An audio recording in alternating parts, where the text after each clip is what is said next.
Okay, that was awesome. No, I'm Bradley Frith, music instrument specialist, and I have Geoff Durbin here with me from Presidio Brass. So, Geoff, what did you just play right there?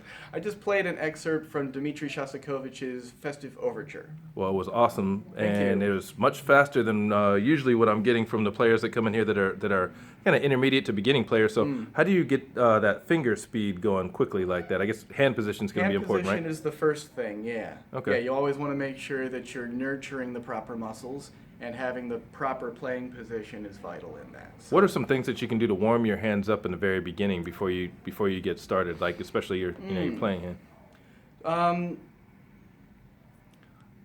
Some good technical studies are always good.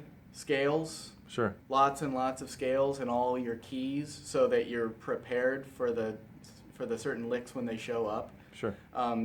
There's little exercises that you can get in books. Brass players are fond of the Herbert Clark technical studies. Right.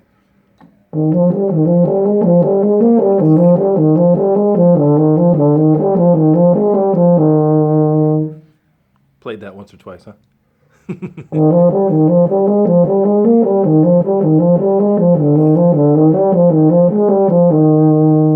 So one of the other things I see students struggling with is the actual hand position itself. So can you show us what your hand should be doing and maybe like how Absolutely. we should begin? You always want to make sure that your fingers are always touching the valves. Okay. Okay, I think mine may have lifted off the valves once or twice, and I'm trying my best not to do that. You know, that just ensures that your fingers are getting just the maximum efficiency from the muscles. You always want to make sure that your fingers are touching the valves on the pads of the finger. Some people have a tendency to play here past the knuckle, and that's a bad idea for a couple of reasons. You're not getting all of your finger strength behind each stroke. You're also making sure that the valve goes down at a slant instead of straight down. Right.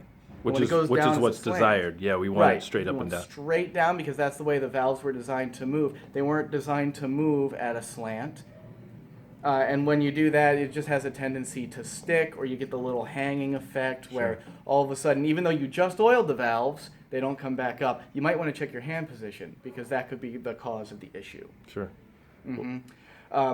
We get sometimes this eagle claw. Right. And right. you don't want that either because that's just not an efficient way to play. You're going to make your fingers work a little harder than they need to. So stay there with Eagle Claw and start turning the horn so we can just see what that looks like. And then let's go into the proper position where you're actually laying your pads of the fingers down and then turn back around again so everyone can see that. Because that's one thing, parents that'll watch this video with their kids that are playing euphonium or baritone or anything like that, they'll be able to watch this and say, oh, okay.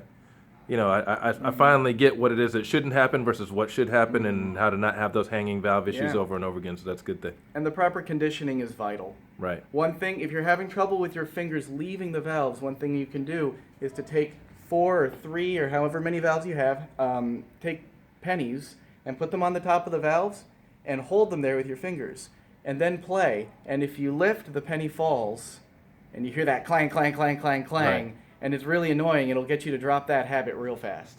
And Geoff Durbin is not responsible for scratched horns as a result of pennies falling on them. There you go. or Amro Music Store or myself. So anyway, thanks so much for sharing time with us, man. And you come back once you come off tour again and do another video with us when you have a chance. Okay? I will. It was a pleasure. Yes, sir. Thank you.